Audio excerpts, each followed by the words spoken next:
മക്കൾക്ക് നൽകിയ ഒരു ടാസ്കിനെ ബേസ് ചെയ്തുകൊണ്ടുള്ള ഒരു ചെറിയ വീഡിയോ ആണ് ഇന്നത്തേത്. ഈ അടുത്താണ് വീട്ടിൽ ഒരു ഫർണിച്ചർ കസേരയാണ് ആക്ച്വലി അത് കേടുവന്നിരുന്നു. അത് പുറത്തേക്ക് കളയുന്നതിന് മുമ്പ് കുട്ടികൾക്കൊന്ന് പണിയാൻ കൊടുക്കാം, അല്ലെങ്കിൽ ഒന്ന് അഴിച്ചു പണിയാൻ കൊടുക്കാം എന്ന് വിചാരിച്ചു. അങ്ങനെ ഉള്ള ഒരു പരിമിതമായ ടൂളുകൾ അവരുടെ കയ്യിൽ കൊടുക്കുകയും എന്നിട്ട് നിങ്ങൾക്ക് ചെയ്യാൻ കഴിയുന്ന പോലെ ഇത് അഴിച്ച് മാറ്റാൻ പറ്റുമോ എന്ന് നോക്ക് എന്നൊക്കെ പറഞ്ഞ് ആ ഒരു ചെയർ, കേടുവന്ന ചെയർ അവർക്ക് നൽകി. അതിനുശേഷം രണ്ട് മക്കളും ഉത്സാഹത്തോടുകൂടി അവരൊരു കളിപ്പാട്ടം എന്ന പോലെ ആ യജ്ഞത്തിലേക്ക് പോവുകയായിരുന്നു. രണ്ടുപേരും തമ്മിൽ ഇങ്ങനെ പ്രയാസങ്ങളും അത് അഴിച്ചു മാറ്റാനുള്ള ബുദ്ധിമുട്ടും കാര്യങ്ങളും വളരെ ബുദ്ധിമുട്ടാണല്ലോ എന്നൊക്കെ സംസാരിക്കുന്നതൊക്കെ എനിക്ക് കേൾക്കാമായിരുന്നു. അങ്ങനെ അവരുടെ ആ യജ്ഞം തുടർന്നുകൊണ്ടേയിരുന്നു. ചില പാട്ടുകൾ, കാലായിക്കോട്ടെ അല്ലെങ്കിൽ അതിൻ്റെ സീറ്റായിക്കോട്ടെ, ഇതൊക്കെ ഇങ്ങനെ വേർപ്പെടുത്തി കൊണ്ടിരിക്കുകയാണ്. കൂട്ടത്തിൽ അവർക്ക് മനസ്സിലായി ഈ ഒരു സീറ്റ് നമുക്ക് മറ്റു പല കാര്യത്തിനും ഉപയോഗിക്കാം. ചിലപ്പോഴൊക്കെ ഹോംവർക്ക് ചെയ്യുമ്പോൾ നിലത്തിരിക്കുകയാണെങ്കിലോ കളിക്കാനിരിക്കുകയാണെങ്കിലൊക്കെ ചെയ്യുമ്പോൾ ആ ഒരു സീറ്റ് ഉപകാരപ്പെടും എന്ന് കരുതി അവർ അത് മാറ്റിവെക്കുകയും ചെയ്തു. അങ്ങനെ പാഴ്വസ്തു എന്ന് കരുതിയ ആ ഒരു ഫർണിച്ചർ കഷ്ണത്തിൽ നിന്നും ആ ചെയറിൽ നിന്നും ഒരു ഭാഗം അവർ ഉപയോഗിക്കാൻ വേണ്ടി മാറ്റി വെച്ചിരിക്കുകയാണ്. സത്യത്തിൽ ഞാൻ ഈ ഒരു ടാസ്ക് അവർക്ക് കൊടുക്കുമ്പോൾ ഞാൻ ഉദ്ദേശിച്ചിരുന്നത് ഏതൊരു വസ്തുവും നമ്മൾ അത് ഉണ്ടായി വരുവാൻ, അല്ലെങ്കിൽ അതൊരു ക്രിയേറ്റീവ് പീസായി വരുവാൻ വളരെ പ്രയാസമുണ്ട്, വെറുതെയല്ല, അതിന് ഒരു മൂല്യമുണ്ട്. അത് അഴിച്ചു മാറ്റുമ്പോൾ അത് നമുക്ക് മനസ്സിലാക്കാൻ സാധിക്കും എന്നുള്ള ആ ഒരു ചിന്തയിൽ നിന്നാണ് അവർക്ക് അത് കൊടുത്തത്. പലപ്പോഴും കളിപ്പാട്ടങ്ങളായിക്കോട്ടെ അല്ലെങ്കിൽ മറ്റു വീട്ടിലെ പല സാധനങ്ങളായിക്കോട്ടെ ഒക്കെ നമ്മൾ അധികം ഉപയോഗിക്കാതെ, അല്ലെങ്കിൽ വളരെ നിസ്സാരമായി കേട് വരുത്തി, അല്ലെങ്കിൽ നമ്മൾ കളിക്കുന്ന കൂട്ടത്തിൽ ശ്രദ്ധിക്കാതെയൊക്കെ അതിനെ നല്ല രൂപത്തിൽ ഉപയോഗിക്കാതെ നമ്മൾ കളയുന്നതായി കാണാറില്ലേ? അപ്പോൾ അതിനൊക്കെ ഒരു മനസ്സിലാക്കുന്നതിന് വേണ്ടി ഓരോ വസ്തുവിൻ്റെയും ഉണ്ടായി വരുന്നതിൻ്റെ അതിൻ്റെ ഒരു പിന്നിലുള്ള ഓരോ പരിശ്രമങ്ങൾ എത്രത്തോളം ഉണ്ട് എന്ന് കൂടി മനസ്സിലാക്കുന്നതിന് വേണ്ടിയിട്ടാണ് അത് കൊടുത്തിരുന്നത്. അങ്ങനെ അവർ ആദ്യത്തെ ഈ ഒരു സീറ്റ് മാറ്റി വെക്കുന്നു.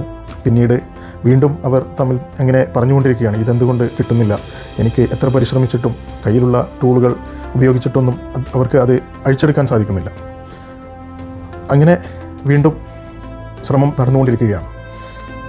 അതിനിടക്കാണ് എൻ്റെ മോൻ എന്നോട് ചോദിച്ചു, എനിക്ക് ഇപ്പോൾ കയ്യിലുള്ള ടൂളുകളല്ലാതെ മറ്റേതോ ഒരു ടൂൾ, മറ്റൊരു തരത്തിലുള്ള ഒരു ടൂൾ ഉണ്ടായിരുന്നെങ്കിൽ, ഒരു സ്ക്രൂ ഡ്രൈവർ പോലെ, അല്ലെങ്കിൽ അവൻ ഉദ്ദേശിക്കുന്ന മറ്റൊരു ടൂൾ ഉണ്ടായിരുന്നെങ്കിൽ ഒരു പക്ഷേ എനിക്ക് ഇതിലും വേഗത്തിൽ എനിക്ക് അത് അഴിച്ചു മാറ്റാൻ സാധിക്കുമായിരുന്നു, എപ്പോഴോ ഞാൻ അഴിച്ചു മാറ്റിയേനെ എന്നൊക്കെ പറയുന്നുണ്ടായിരുന്നു.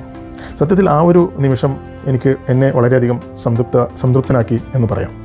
കാരണം ഞാൻ പ്രതീക്ഷിച്ച് നൽകിയത് മറ്റൊന്ന്, പക്ഷേ എനിക്കതിൽ നിന്ന് കിട്ടിയ ഒരു മറുപടി മറ്റൊന്ന്. അവന് യഥാർത്ഥത്തിൽ ആ ഒരു ടൂൾ എന്തായിരിക്കും എന്ന് ആലോചിച്ച് കാണും, ഒരു ഇമാജിനേഷൻ നടത്തി കാണും എന്നുകൂടി ഞാൻ ഓർത്തു. ഒരു ഒന്നുമില്ലായ്മയിൽ നിന്ന് ഒരു ഡിസ്മാൻഡ്ലിങ്ങിലൂടെ ഒരു ഡിസ്അസംബ്ലിയിലൂടെ അഴിച്ചു മാറ്റുന്നതിലൂടെ ഒരു പുതിയ ഒരു ടൂളിനെ കുറിച്ച് ചിന്തിക്കുവാൻ അവനെക്കൊണ്ട് സാധിച്ചു എന്നുള്ളതാണ്. നമ്മൾ മനസ്സിലാക്കേണ്ടതും അതുതന്നെയായിരുന്നു. കാരണം പലപ്പോഴും ക്രിയേറ്റിവിറ്റി എന്ന് പറയുന്നത് തന്നെ എന്തെങ്കിലും പുതുതായി ഒന്ന് കണ്ടുപിടിക്കുക, പുതിയ ഒരു ഒന്നുമില്ലായ്മയിൽ നിന്ന് ഒരു പുതിയ വസ്തുവിനെ കണ്ടുപിടിക്കുക എന്നുള്ള ഒരു ക്രിയേറ്റിവിറ്റി എന്നുള്ള ഒരു ആശയമാണ് പൊതുവെ നമ്മളിലൊക്കെ ഉള്ളത്, മറ്റു രീതിയിലുണ്ടെങ്കിൽ പോലും കൂടുതലായിട്ട്. പക്ഷേ ഈ ഒരു സിറ്റുവേഷനിൽ അഴിച്ചു പണിയുന്നതിലൂടെ അതിൻ്റെ കാഠിന്യം മനസ്സിലാക്കുകയും അതിൻ്റെ മറ്റെന്തോ ഒരു ക്രിയേറ്റീവ് ആയി തന്നെ ഒരു വസ്തു ഉണ്ടെങ്കിൽ നന്നായിരുന്നു എന്ന് തോന്നുകയും അങ്ങനെ ഒരു ക്രിയേറ്റിവിറ്റിക്ക് അവിടെ ഒരു ജന്മം നൽകുക തന്നെയാണ്. തീർച്ചയായും necessity is the mother of invention. ആവശ്യകതയാണ് ഏതൊരു കണ്ടുപിടുത്തത്തിൻ്റെയും മാതാവ് എന്ന് പറയുന്ന ആ ഒരു പഴഞ്ചൊല്ല് ഒരിക്കൽ കൂടി പാഠപുസ്തകങ്ങളിൽ കൂടി അല്ലാതെ തന്നെ മനസ്സിലാക്കുവാൻ സാധിച്ചു എന്ന ഒരു ചാരിതാർത്ഥ്യം കൂടി അതോടൊപ്പം കൂട്ടി വായിക്കാം.